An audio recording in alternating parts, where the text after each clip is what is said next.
Numbe gaawal sa lakk yàpp gi dama war a dem baalu ji ak yow tamit. waa nijaay doo dem baalu ak ba ñëw ndax nga fekk ma pare. way xalaatuma ko saako bu amul dara du taxaw yow tamit lakkal ma sama yàpp gi moo gën yi ngay wax.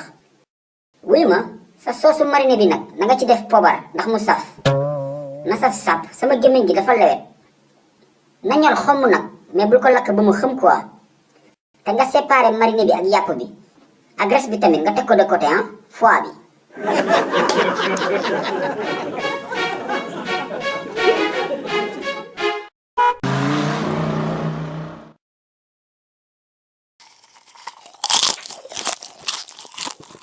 ëpp tëllëw Ndumbe lakk yàpp gi saf na de way xanaa poobar doom bi nga dëbb li amul nu mu safeewul.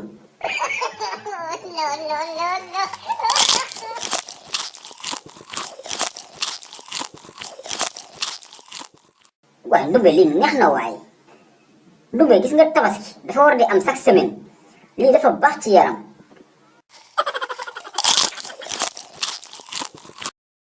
oh la la la la ay ay ay ay ay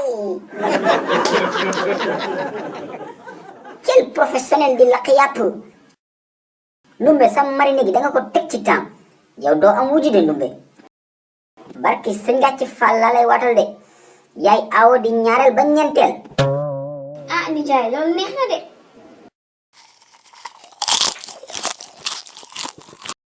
soxna Ndumbe kuy dem màkk génn sa buntu kër yam ci kaaba ga foo jëm. kon kay doo dem fenn. dangay siyaar siyaar siyaar siyaar siyaar siyaar siyaar siyaar.